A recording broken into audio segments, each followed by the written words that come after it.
Hello and welcome to ADHD, my sister and me. We're just doing a little mini podcast today. We're together, sisters, la la la la la la la, sisters. Just didn't join in. She normally joins in with that. I know. Anywho, I'm feeling a bit sweary today. I keep wanting to swear and bleep. I'll try not to. So welcome. We are in Kim's wonderful space in Cambridge, in a lovely little lodge at the back where she does her treatments. And we've been together this lovely week of half term for my birthday on Monday. And yeah, we thought as we're together we'll do a little session together. But we've both been struggling, haven't we? We didn't manage to get a podcast in last week because you were having a bit of a tough time, weren't you? Yeah, and just trying to get time to do it. It was hard. It was probably best to look after myself and not. Yeah, I tried to let go of everything that I possibly could. Yeah. And then I've had a weird one over the weekend, a little bit of a rock bottom moment, and anyone in the spiritual realm would know it's like a bit of a dark night of the soul. But sometimes you need to sort of hit rock bottom, don't you? You need to hit rock bottom so that the only way is up then, isn't it, really? And yeah, really it's just being here in one of my favourite places in the world with Kim and Dad and the kids and everyone, and brother came with his kids as well for my birthday. So yeah, it's just been lovely. And in Kim's lodge here, we've literally just got the view out the back of the wood and the trees and the stream, and so it's just it is one of my happy places here. It's very peaceful. I don't know if we've said before that this is our family home. So we were both born. Oh no, I was born here. Nicola was born in Wales. I was born in Wales. But I kind of never left the nest. I'm still here, and then had my children here, and my husband came and went. Ex-husband came and went, and I'm still here because I think, yeah, like Nicola says, it's so beautiful. We live in like a towny village. Well, it's like a village. It used to be a village, but it's kind of blended into Cambridge now. And where we are, it's like a little haven, really. You wouldn't really believe that we're in the village. I won't say the name of the village because I don't want people to know where I live. But yeah, it kind of our garden backs onto a park, so it's just beautiful, serene. It is, and I don't want to leave. And I would be happy to live here until the day I die. And now my son wants to also do the same and stay here for the rest of his life. So, well, why not? Absolutely. It's very healing place, and I feel, as I've said before, or as I often say when I teach meditation, that those hard times in my life, it's meditation that sort of saves me, really, and it's being here, and then getting deep into my meditation, and I've had some really amazing, deep spiritual meditations, and it's just what I needed this week. So yeah. So we just thought, did you want to say anything else about? Oh, I was just going to say something that made me laugh. So I can't take my children anywhere together. It's been like that since they were young. They're just an absolute nightmare in public, and there's usual sibling rivalry, but my kids it's like extreme, and because of the neurodiversity stuff, they're almost complete opposite ends of the spectrum, and they just clash, and I can't go anywhere. And something really nice for me was we went for a walk, and neither of mine came on the walk. So I was with my niece and nephew. Was my oldest with me? I can't actually remember now, but anyway, mine weren't there. and it was so lovely, and but it made me realise, like, oh my God, this is what, like, a lot of families, probably, I don't know if it's the majority of families, but are able to do, go out as a family, do things. And it made me a little bit sad that I can't do those things, and a little bit sad for my kids because they maybe don't get as many experiences as others, but it was also just really lovely for me just to be out with my loved ones, and no one was arguing, no one was fighting. And then again, I took my oldest and then my two lovely nephews we just went to Asda yesterday to get some sushi and bits, and it made me laugh because I haven't said this to you, but one point I was like, I was in my own world, I was saying some kind of gibberish, I don't know what I was saying, and I looked around and all four of us were like doing different like weird stuff, but all in our own worlds and all saying like different random stuff. It was hilarious. So yeah, that made me laugh. Oh. And actually I've noticed in the house a lot, we're all just like, yeah, saying random things or phrases, songs. Yeah, it's really funny. Dances. Actually. Accents. Sometimes we interact together, but a lot of the time we're just kind of all doing random stuff. Yeah, I think it's just because we're just being ourselves now, aren't we? And we've just realised how weird and wonderful we are, and we're embracing it. And, and we can be ourselves when we're together. Yeah, and it's lovely. So we thought today it would just be nice just to do a nice sort of meditation-y, relaxation-y little thing, because if anyone's feeling how we've been feeling lately, struggling a bit with things, then it's just something nice to share with you, really. So I've got this wonderful book called Wild and Wise by Amy Bamwell Wilding, and she created this book to share in circle and to share with anyone, really. So we're just going to read. There's a meditation called Your Inner Warrior, so we're just going to read that to you today, and then Kim's going to pick an oracle card just to give us a bit of daily guidance. Yeah, if anyone out there is needing a little bit of encouragement or a nice message from the beyond, hopefully it will speak to you. You want me to do that? Do you want to do that? Oh, okay. I haven't practiced this, so hopefully I won't fluff my words. Okay, so your inner warrior. Facing the world with our fiercest persona is a habit for some of us. In some cases, the consequence of literally fighting for our survival, but in many cases, the unfortunate result of the culture in which we live. We women and men spend such a high proportion of our lives in fight or flight mode that we literally exhaust our adrenals and deplete our spirits, and find ourselves running on fumes more often than not. So ingrained in this status quo that many of us have forgotten that we can give ourselves permission to let go of our white-knuckle grip on life, and that we can allow ourselves to create safe spaces in which we can surrender to stillness. When we hear and nurture the needs of our inner warrior, we cultivate awareness of our own inner strength. When we offer our inner warrior the opportunity to let down her guard, to rest and receive, we tap into the limitless healing potential of our wild and wise sacred feminine core.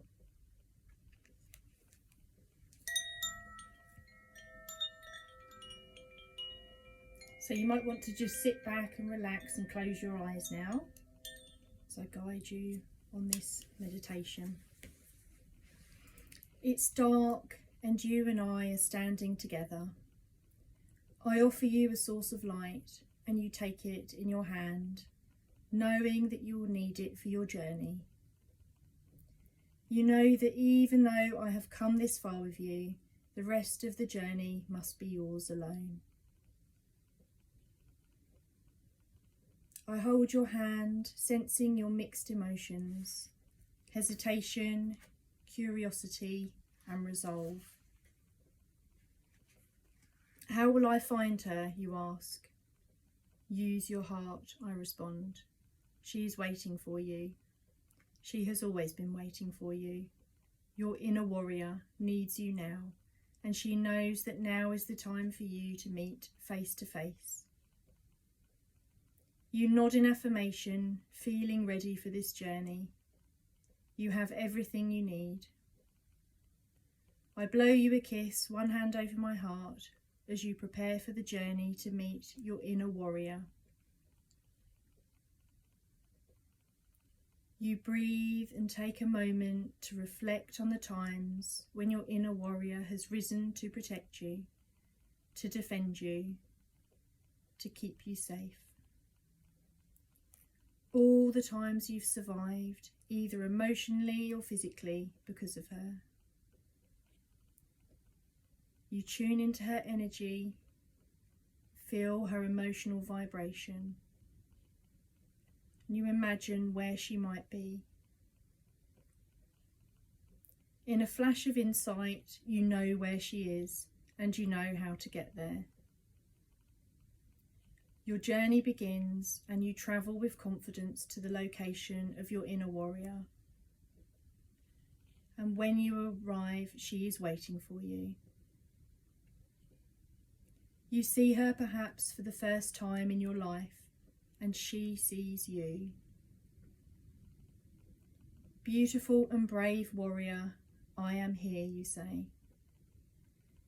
You listen intently to what she says in return.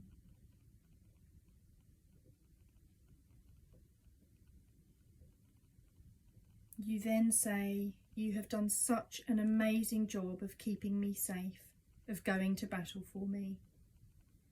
What I want you to know right now is that it is time for you to rest. You don't have to fight to survive anymore. I am here to give you the love you need, warrior. You ask her what would feel most nourishing to her, what would make her feel most loved. You listen, and then you do just what she needs. You love her in the exact way that she needs to be loved.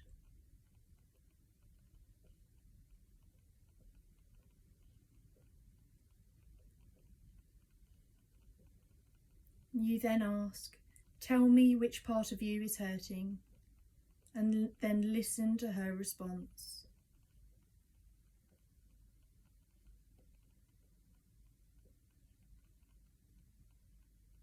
After she replies, you realise that you know exactly how to love her down to the root of that hurt. You tell her she is so worthy and deserving of love. Next you ask, tell me how tired you are, and then listen to her response.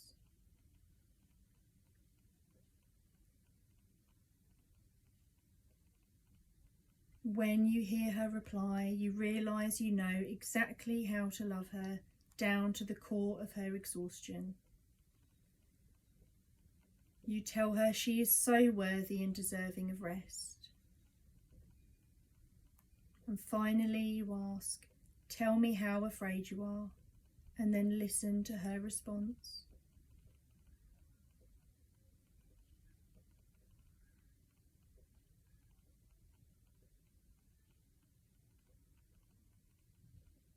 When she's finished speaking, you realise you know exactly how to love her, down to the source of her fear. You tell her she is so very safe.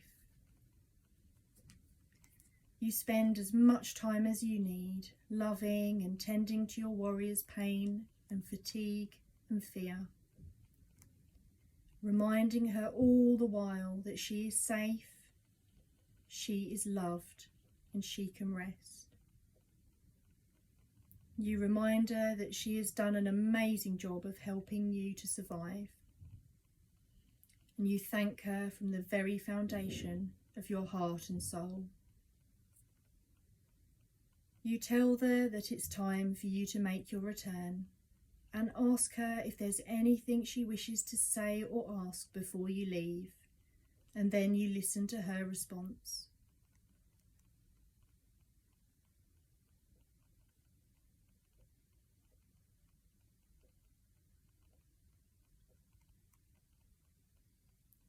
When you respond, you know exactly what she needs to hear.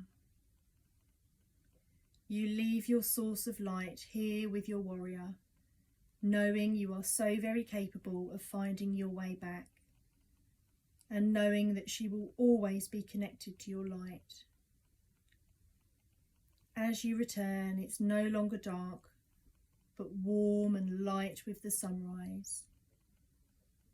You see me waiting for you, one hand outstretched to greet you, one hand on my heart. Welcome back.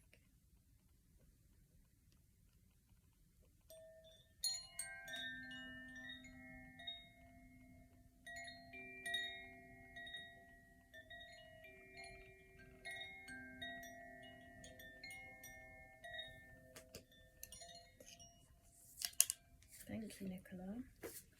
I needed that. Oh, lovely. Yeah, it's a wonderful one, that meditation. Water and rest is what I'm taking from that. I need more water, and I need to just make myself stop sometimes. Sorry, I was literally just looking at a squirrel going across. Squirrel. Kim's, what is it? What? That thing at the bottom that was going across. A fence? Fence. Is it a fence? Around the veranda. Around. Anyway, it's a lovely little squirrel going by. We get lots of squirrels. Odd muntjac and fox. Egrets. Egrets, yeah, white little egrets. Sparrowhawks. Sparrows. Long-tailed tits, my robins. favourite. So gorgeous. Oh, and I had grouse the other day. did I had you? a pair of grouse. That was really special. I was thinking it's a sign. I don't know what about. Maybe to drink some whiskey. Yeah, I don't know. maybe. So I'm just going to pick us a card from. It's Sophie Bashford, beautiful, lovely Sophie Bashford. Oracle cards. It's goddesses, gods, and guardians. So let's see what we get. Do you want to pick one? If you want. Yeah, if you feel. If one doesn't jump out, then I'll. Oracle cards are a lovely way just to connect to your higher self, really, and to your inner self, your higher self, and when you get whatever your beliefs are, you know. Yeah. No, I was just gonna say, when you get stuck, when you get in that kind of Ulu. No, it's quite a few. Yeah, I would go with her. Do you know what's funny about that one? That's the one that reminds me of Mum. Yeah, I was just thinking the same thing. Yeah. Is it? Would you say Dryad? I'm gonna Dryad. Dryad. But I'm not sure. I might have said that wrong. It usually tells you how to pronounce it. It's literally just jumped out, and it reminds us of our mum. Yeah. Beautiful mummy. And we've just been in the loft, getting a few of her things down, haven't we? Yeah. Where is? There it is. It doesn't say how to pronounce. Is it Dryad? I think so. Okay, so it says protect your energy, clear yourself from energetic clutter, tune into tree wisdom. So dryads are wood nymphs of nature spirits in Greek mythology, particularly of oak trees. There are forms of dryads in numerous cultures around the world. Dryads protect and care for the tree they're born with and inhabit their tree's aura. Channels of communication for its spirit. Dryads are a tree's messenger, its psychic voice. They are powerful energy healers and can be invoked for space and aura clearing purposes. You're leaking your precious energies all over the place, and the Dryad has come to the rescue. Dryad is the best friend of an empath, a highly sensitive person who taps deeply into the emotional states of others.